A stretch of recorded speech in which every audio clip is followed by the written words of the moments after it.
좋은 게살 부분은 겉은 먹음직스러운 깃살을 띠고 있지만 맛은 없는 몸만 그럴듯하고 실수 없는 경우를 비유로 일컫는 말입니다. 형식이 있으면 내용도 있어야 하듯이 이론이 있으면 실제가 있어야 합니다. 사도 바울은 편지를 쓰면서 대부분의 서신에서 앞부분에 하나님이 하신 일을 설명한 후에 그것을 따라 우리가 살아야 될 삶에 대한 이야기를 합니다. 이것을 직설법과 명령법의 프레임이라고 합니다. 먼저 하나님이 행하신 일에 대해서 직설법으로 설명을 하고 그런 후에 하나님이 하신 일에 근거해서 우리에게 이렇게 하라고 명령을 하는 것이죠.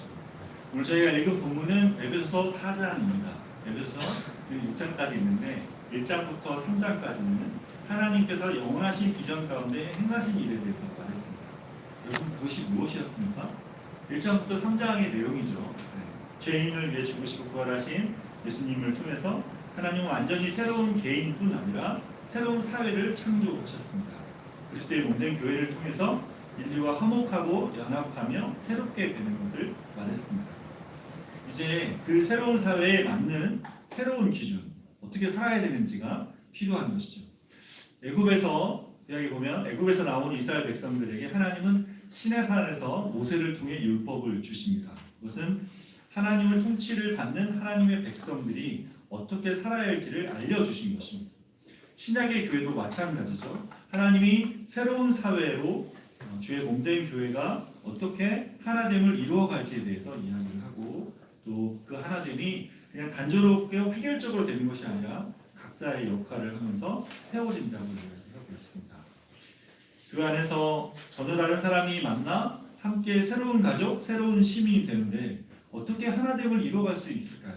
그에게 주신 다양한 모습은 또한 어떤 모습으로 연합을 이루게 할까요? 오늘은 부르심의 한 소망이라는 제목으로 본문을 통해 주신 은혜를 함께 나누기를 원합니다. 첫 번째로 우리는 부르심의 한 소망 안에서 하나님을 힘써 지켜야 한다. 1절에서 3절 말씀을 같이 한번 보겠습니다.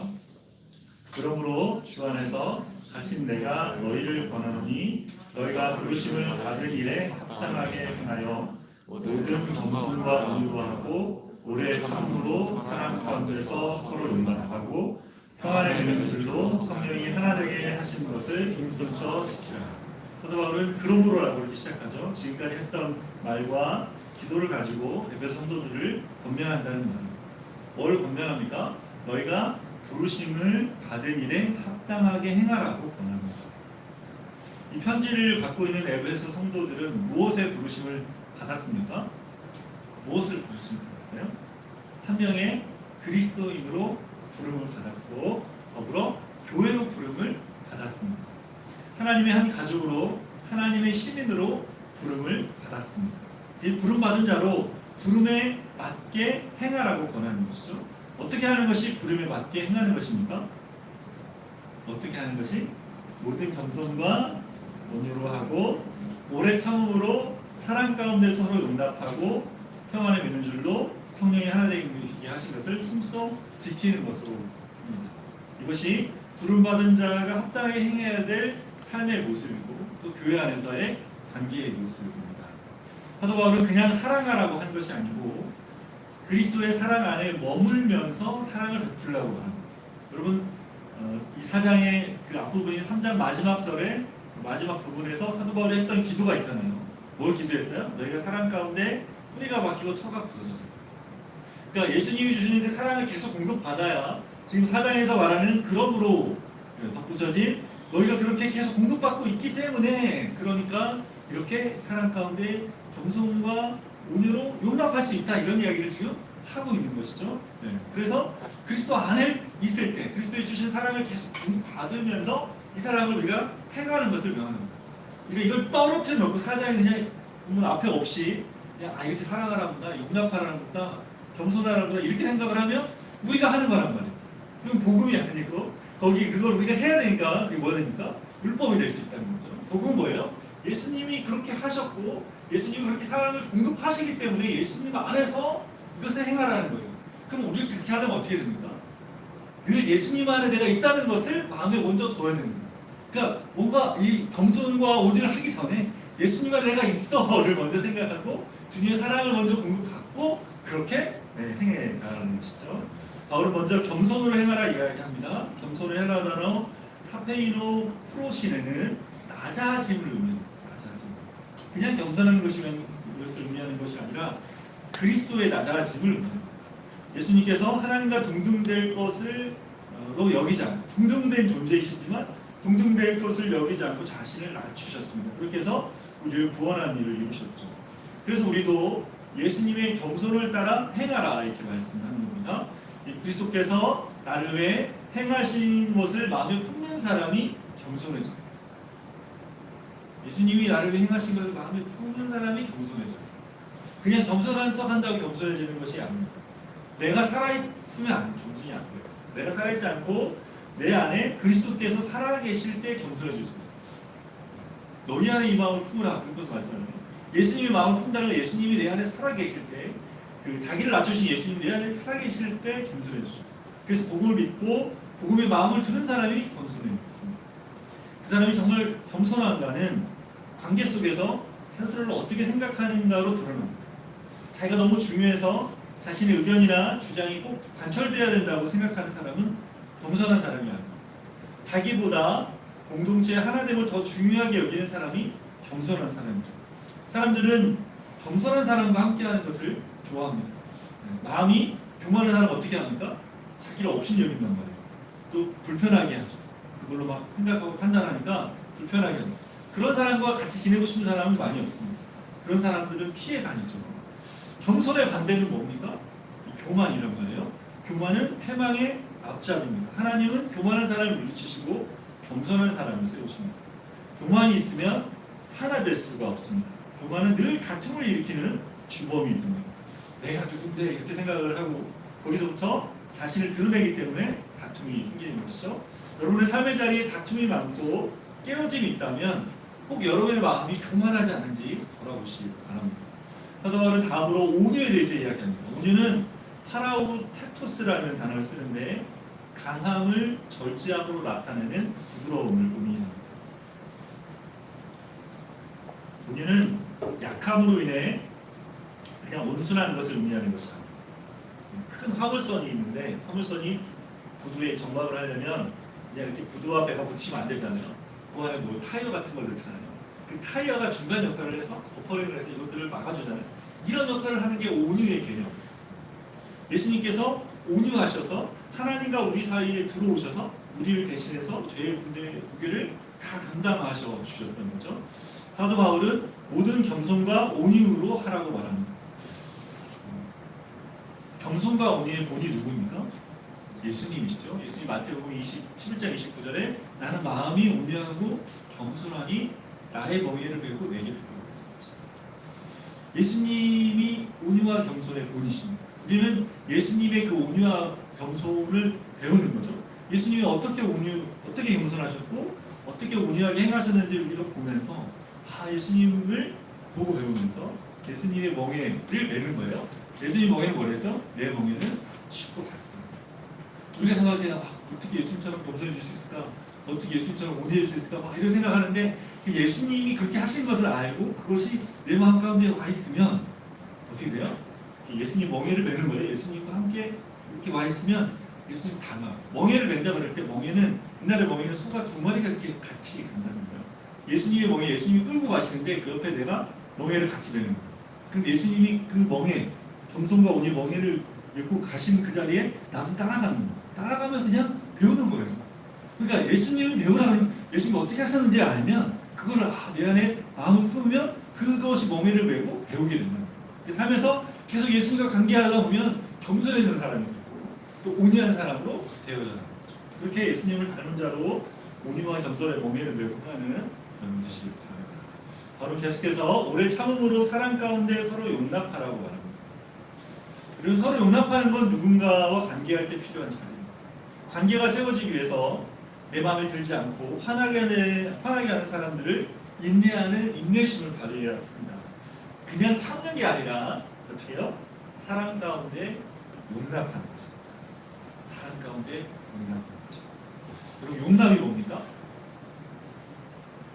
용납은 사람이 있는 그대로를 받아줍니다. 이 용납.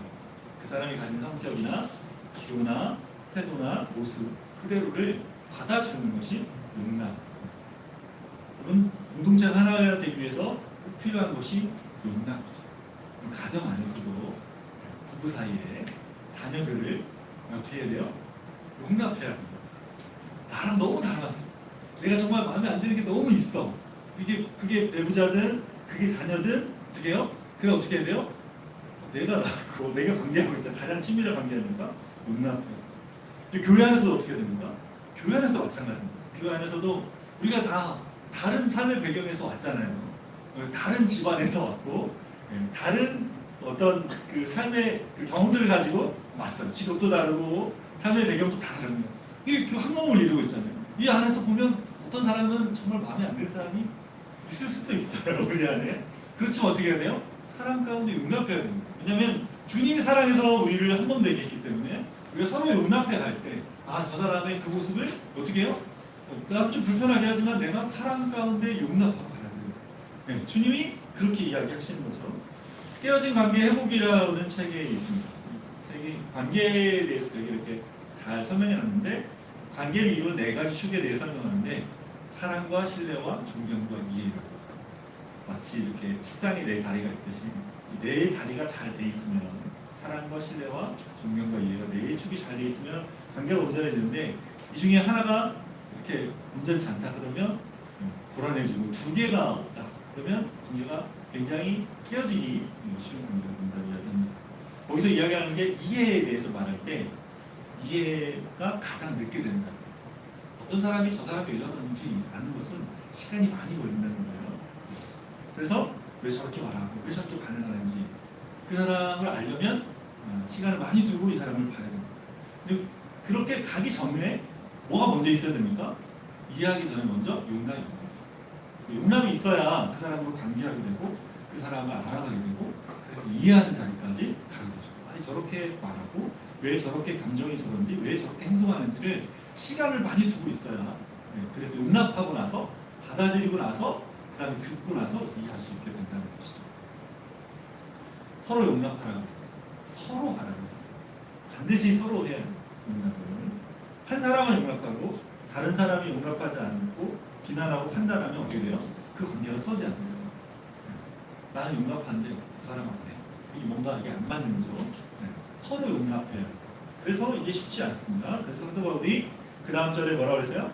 평안에 매는 줄로 성령이 하나 되게 하신 것을 힘써 지키라라고 붙이고 있습니다. 이거 힘써 해야 된다. 그리스도 안에서 한 몸 된 공동체의 하나됨을 힘써 지켜야 합니다. 여러분 이 하나됨을 우리가 만든 게 아니란 말이에요. 이 하나됨은 누가요? 주님이 우리를 불러서 하나 되게 했단 말이에요. 우리가 해야 될 건 뭐예요? 우리는 지키는 거예요. 우리는 지켜야 됩니다. 이 평안의 매는 줄은 누가 매였어요? 성령께서 매게 해주셨기 때문에 성령이 매게 하시고 성령을 통해서 우리가 교회의 몸된 교회를 이루겠습니까? 그것을 힘써 지켜야 됩니다. 교회의 건강함은 하나됨과 이 평안이 있는 것을 통해서 드러납니다. 그래서 우리는 이것을 지키기 위해 적극적으로 힘써야 됩니다. 보통 개척교회를 다니는 것을 사람들이 힘들다고 합니다. 저도 들었어요. 왜 어려운데 힘든데 개척교회를 다니려고 그러는 소리를 어떤 분이 한다 이야기를 들었습니다. 왜 개척교회 힘듭니까? 전도도 해야 되고 교회 봉사도 많이 해야 되고 헌금도 많이 해야 돼서 그렇게 어렵다고 생각합니다. 우리 교회는 그런 것들이 이렇게 많이 힘든 것 같지는 않습니다. 그렇죠? 근데 다만 저와 여러분이 힘써야 될 게 있어요. 힘써야 될 게 있습니다. 오늘 뭐라고 말합니까? 사도 바울이 말하는 힘써서 하나됨을 지키는 것에 힘써야 됩니다. 이것도 힘든 일이에요. 쉽지 않은 일입니다. 그러나 교회됨을 이뤄가는 이게 굉장히 중요하기 때문에 힘써서 이것을 지켜가야 합니다. 이게 교회의 기본이 되기 때문에 그렇습니다. 바울은 이어지는 본문에서 하나님에 대해서 계속해서 말을 합니다. 4절에서 6절 말씀을 같이 보겠습니다. 몸이 하나여 성령도 한 분이시니 이와 같이 너희가 부르심의 한 소망 안에서 부르심을 받았느니라. 주도 한 분이시요 이름도 하나요 세례도 하나요 하나님도 한 분이시니 만유의 아버지시라. 만유에 계시고 만유를 통일하시고 만유 가운데 계시도다. 여기 사도 바울이 계속 하나, 한 이렇게 계속 말하죠. 몇 번이나 말하는 것 같습니까? 7번. 파란색은 7번을 이야기합니다. 7번이나 하나, 한이라고 말하면서 계속 하나됨을 강조하고 있는 거죠. 4절에 성령이, 5절에 주가, 6절에 하나님 아버지가 한 분이라고 이야기하죠.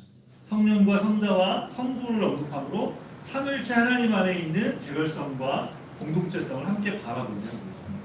먼저 교회는 한 분 성령님과 한 몸이 하나가 됩니다. 성령님께서 이방인과 유대인을 그리스도 안에서 한 몸 되게 했습니다. 믿는 자에게 생명을 주시는 성령님은 믿는 자 안에 거하시며 우리를 한 몸 되게 하십니다. 성령 안에서 한 몸 된 교회는 부르심의 한 소망을 받았습니다. 그럼 부르심의 한 소망이 뭡니까? 교회로 부름받은 한 소망은 뭘까요? 에베소서에 계속 이야기하고 있어요. 에베소서에 뭘 말하고 있어요? 예수님 안에서 하늘과 땅이 통일됩니다. 온 우주가 예수 그리스도 안에서 통일을 이루는 것으로 부르셨습니다. 세상에 하나됨과 평안을 가져오는 일, 이것이 교회로 부름받은 일입니다. 부르심의 한 소망이 여기에 있습니다. 깨어진 자들, 여러분 이걸로 우리가 부름받아요. 싸우고 다투는 걸로 부름받는 게 아니고 회복해야 하고 화목해야 하고 하나 되게 하는 것으로 우리가 부름받습니다. 그래서 세상을 좀 계속 생각해 보십시오. 세상에 많은 자리가 깨어졌잖아요. 저희가 신앙생활 뭐라 그랬어요? 관계라고 했어요. 관계. 하나님과 나와 나 자신, 나와 이웃과 나와 세상과의 이 네 가지 차원의 관계가 온전한 것이 원래 하나님이 우리에게 주신 거라고 했어요. 이것이 깨어진 것을 회복해하는 것을 우리가 부르는 신앙생활은 관계다 생각하고 관계를 어떻게 맺어가는가, 내가 지금 어떻게 사람들과 나 자신과 하나님과 그리고 친밀한 가족들과 세상과 관계를 맺고 있는지를 잘 생각하면 그 내 모습을 잘 보게 됩니다. 거기서부터 그 회복으로부터 부르심의 한 소망하고 우리가 부릅니다. 그런 자리를 나는 할 수 없단 말이에요. 왜? 내가 죄인이니까. 내가 깨어져 있습니다. 그래서 어떻게 해요? 주님이 나를 회복시키시면서 그런 회복의 자리를 가게끔 한다는 거죠. 그것이 우리가 부름받은 자리입니다.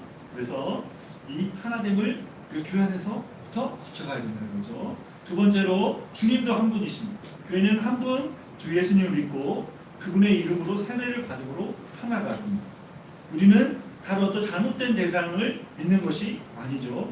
오직 우리를 위해 육신을 입고 오셔서 십자가에 죽으시고 부활하신 예수님과 그분이 행하신 것을 믿는 것이죠. 그리고 우리는 다른 이름이 아닌 예수님의 이름으로 세례를 받습니다. 세례를 주는 목회자는 다를 수 있어요. 이 교회와 저 교회가 다를 수 있습니다. 그러나 세례는 예수님의 이름으로, 성부, 성자, 성령의 이름으로 세례를 받게 되기 때문에 같은 세례인 것이죠. 세 번째로 하나님도 한 분입니다. 하나님은 만유의 아버지가 되시고 무소부지하시다. 세상의 어느 곳에나 다 계셔. 하나님이 만물을 통일하시고 만물 위에 계시고 만물 가운데 계십니다. 하나님은 초월에도 계시고 내재에 계십니다. 그래서 하나님은 존재적으로는 초월에 계셔요. 우리가 하나님의 그 존재하심을 어떻게 할 수 없는, 우리는 어떻게 할 수 없는 하나님 하나님 만드신 세계 안에 우리가 살아갑니다. 그러나 하나님 관계적으로 우리와 내재하십니다. 자, 우리 안에 오시는 거죠. 사람들이 이걸 잘못 이해하면 하나님이 마치 이 세상 전체가 신인 것처럼, 범신론은 그걸 말하는 거예요. 범신론은 이 세상 전체가 신이다 이렇게 말하는데 하나님 그게 아니고 하나님은 하나님으로 계십니다. 초월해 계십니다. 그리고 하나님 만드셔서 세상을, 그리고 하나님이 이 안에서 어떻게 해요? 그러나 세상 그냥 살라고 놔두지 않고, 20년은 뭐라면 하나님 창조한 다음에 세상이 알아서 돌아가게 만들었어 이렇게 말하는데 그렇게 하지 않고 하나님이 이 안에 들어오셔서 우리 안에 내재하시며 함께 하시죠. 관계적으로 내재하시며 자신을 나타내시죠. 만유 안에 거하시면서 뭐예요?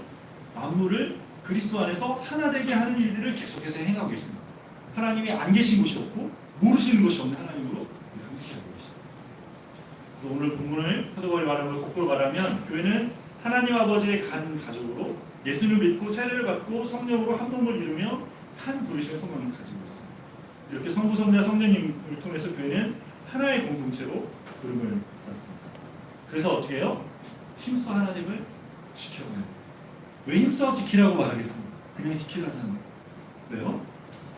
교회는 멈춰있는 존재가 아니라 움직이는 살아있는 생명차의 유기체예요. 그리고 우리가 이렇게 살아있는 사람들이 모여있잖아요. 교회라고 하는 이 교회 자체도 생명체로 유기체로 있습니다. 그래서 힘써 지키지 않을 때 어떻게 해요? 갈라지기도 하고 깨어지기도 하고 사라지기도 하기 때문에 우리가 미국과 한국을 이렇게 다니면서 많이 봤어요. 교회들이 많이 나눠졌어요. 교회들이 서로 좀 커가면 크면 그 안에서 마음이 맞는 사람들끼리 교회 딴 교회 만들고 그래서 갈라지는 거예요. 자기들끼리 그런 교회를 만들면 그러면 안 되는 거죠. 주님이 기뻐하는 교회를 만들어요. 그렇게 갈라지면 그 안에 얼마나 힘들겠습니까? 하나님을 이루어가기 위해서 애써야 되는데 그 애씀을 우리가 하지 않으니까 자꾸 갈라지는 거예요. 그러니까 하나됨을 이루어가는 것들에 대해서 우리가 하나 되는 것을 마음 써야만 주님이 기뻐하는 교회로 세워져가는 것이죠. 하나됨을 위해서 충분히 의견을 나누고 공감하고 서로 이해하고 용납해야 합니다. 교회는 그런 공동체로 세워져요.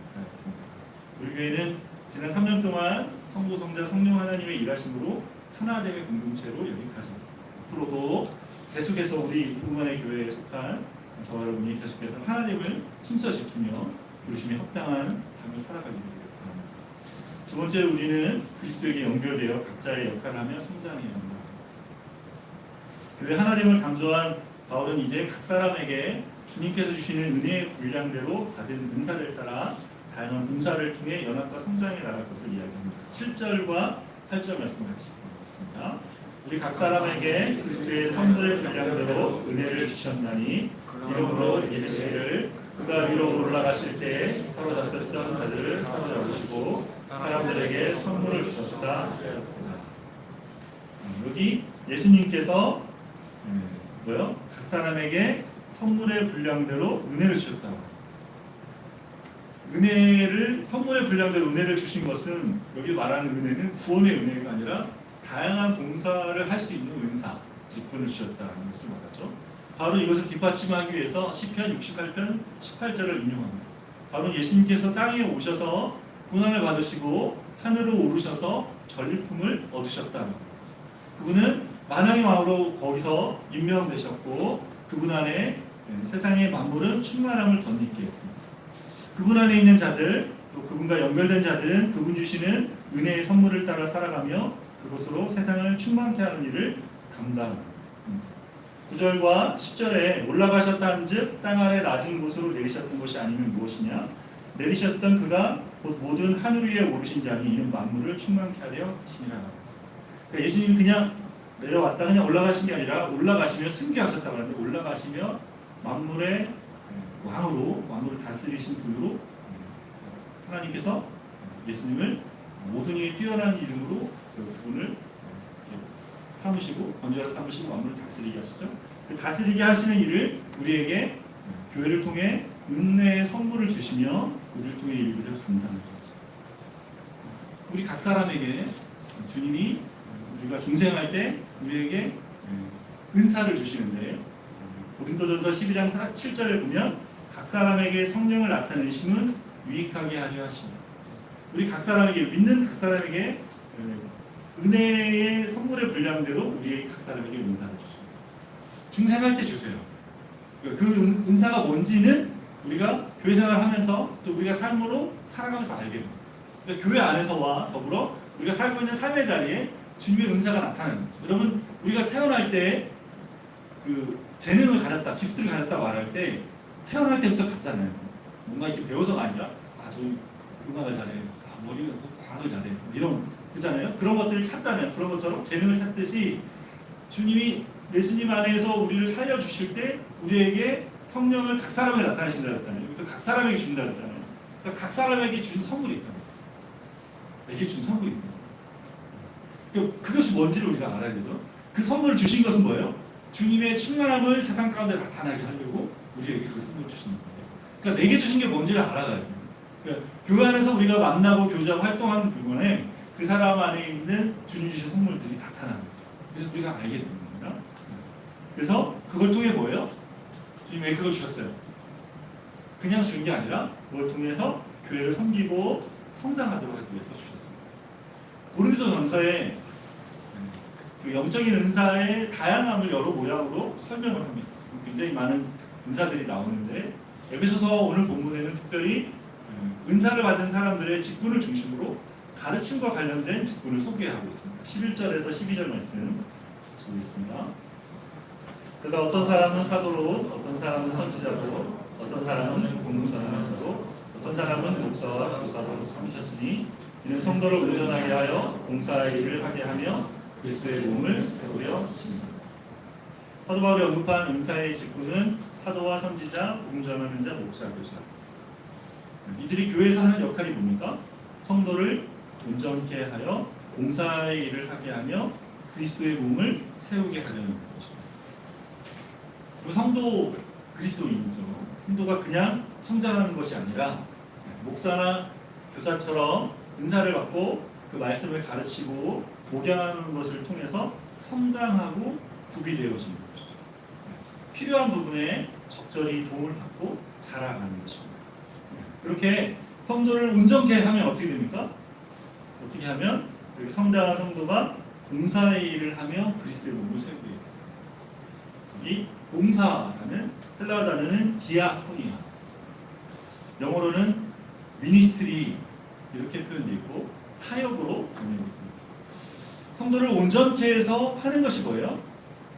사역, 봉사일. 그리고 그냥 교회에서 무슨 어떤 일들을 한다 생각하지만 사실 사역이라는 거예요. 사역이라는 표현을 하니까 좀 다르게 느껴지시죠? 사역을 누가 하는 거예요? 성도가 하는 거예요. 목회자가 하는 것도 사역이죠. 같은 사역입니다. 성도가 그리스도의 몸을 세우기 위해서 행하는 것도 사역이죠. 사역이 뭐예요? 일부 목회자의 특권이 아니라는 겁니다. 사역을 하는 사람이 바로 누구예요? 성도라는 거예요. 목사의 직임은 성도들이 가진 은사를 발견할 수 있도록 돕고 그것을 개발하고 발휘할 수 있도록 격려하는 것이죠. 가르침과 훈련은 그것을 위해서 하는 것입니다. 근데 이 사역을 목회자가 다 하는 게 아니에요. 이 사역을 누가 해요? 성도들이 어디서? 교회 안에서도 하지만 자기가 살고 있는 삶의 자리에서도 하는 거예요. 그것을 세상 안에서 하는 일, 사역이라고 말하는 것이죠. 그런 사역이 일어나도록 하는 사람이 목회자인 거죠. 여러분, 우리가 카톨릭에서 나올 때 만인 제사장직을 이야기했습니다. 그것이 의미하는 바가 뭐냐면 모든 그리스도인이 그리스도를 통해서 직접 하나님께 나아갈 수 있다는 거예요. 예수님이 주시는 은혜를 사제를 통해서 카톨릭의 신부를 통해서 고해성사를 하거나 이렇게 해서 중간에 거쳐서 나가는 게 아니라 우리가 직접 믿음으로 예수님을 통해서 하나님께 나아갈 수 있다는 것이 만인 제사장직이 말하는 바였습니다. 근데 이 시대에 또 다른 개념이 필요한 게 뭐냐면 모든 신자의 사역이 회복될 필요가 있습니다. 여러분, 우리만 저 같은 목회자만 사역을 하는 게 아니라 각 사람에게 은사를 주셨어요. 각 사람에게 교회 안에서 교회를 섬기도록 은사를 주셨지만 하나님의 몸을, 그리스도의 몸을 세워가는 그 일은 지역교회로 서가는 것도 있지만 보편적인 교회, 예수님의 머리 대신 예수님에 이르는 모든 교회, 이 땅에 있는 오고 오는 세대에 있는 모든 교회에 보편적인 교회도 세워가고 있습니다. 그 교회를 세우는데 우리가 부름받았어요. 그러니까 거기에 뭐예요? 우리가 삶으로 행하는 모든 일들이 그런 사역으로 나타날 수 있다는 거예요. 여러분, 이것이 무엇인지 우리가 알아가는 것이 필요한 거죠. 사역이라는 말에 여러분 머릿속에 그럼 뭔가 사역자만 하는 것 같아. 선교사나 목사님이나 뭔가 특별한 사역자들만 이런 사역을 하는 거지라고 생각하는 건 여러분이 생각이 굳어져 있는 거예요.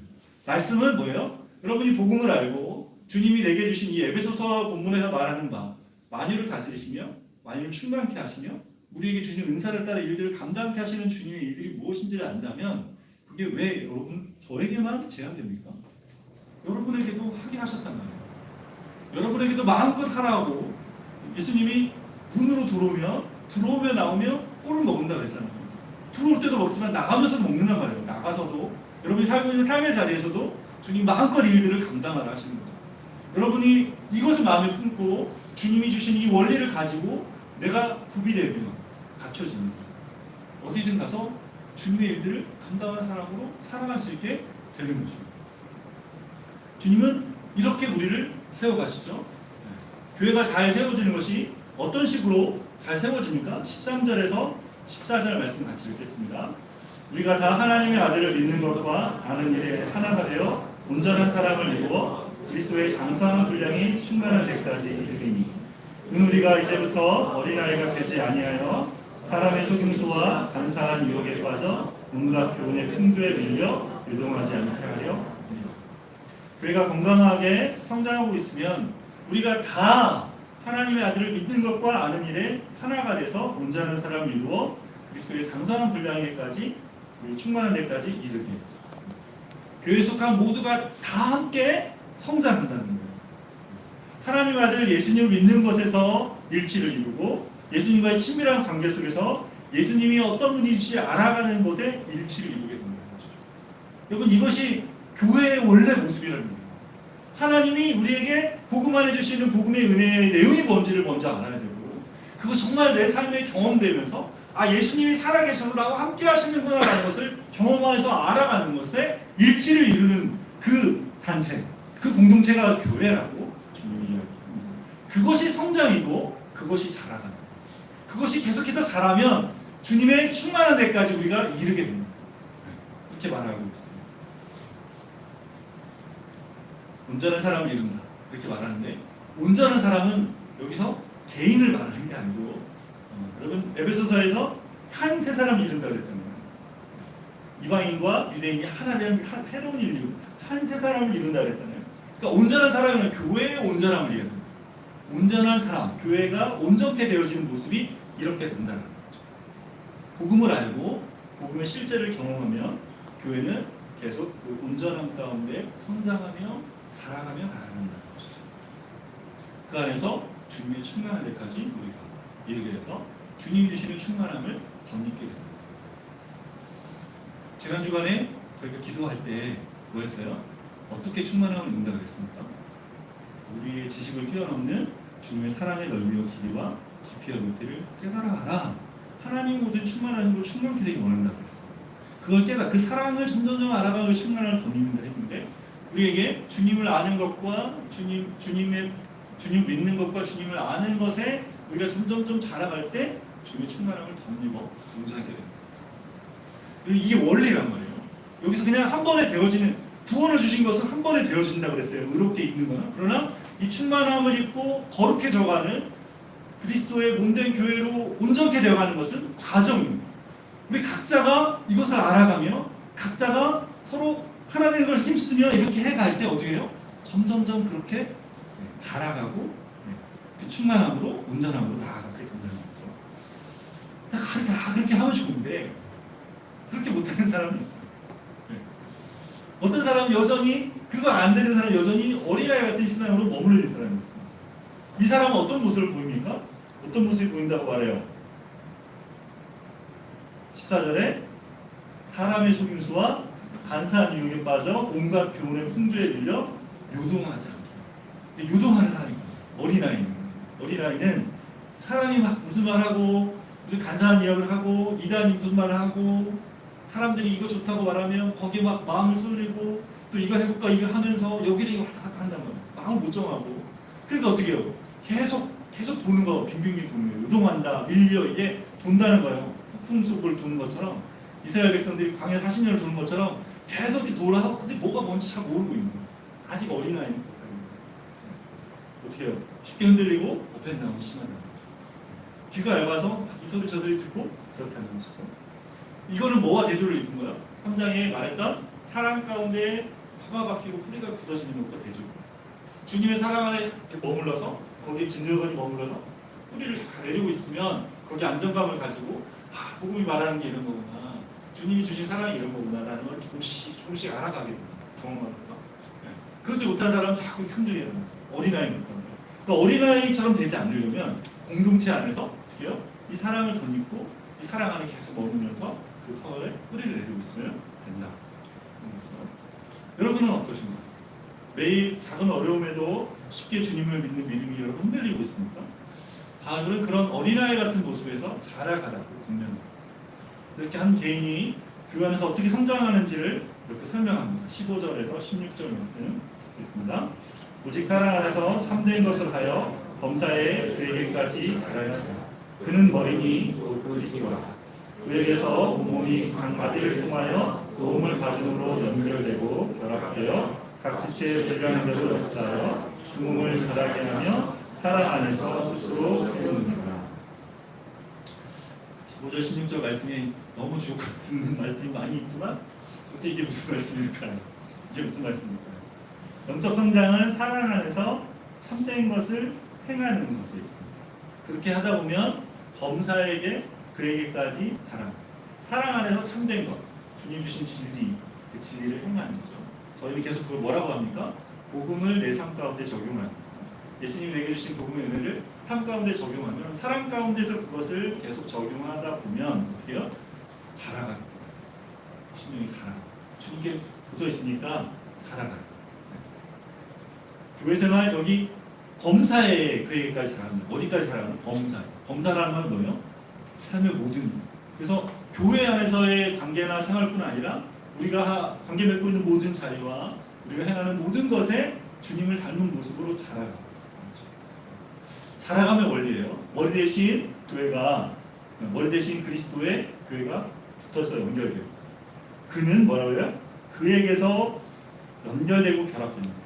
그는 머리인데 그리스도죠.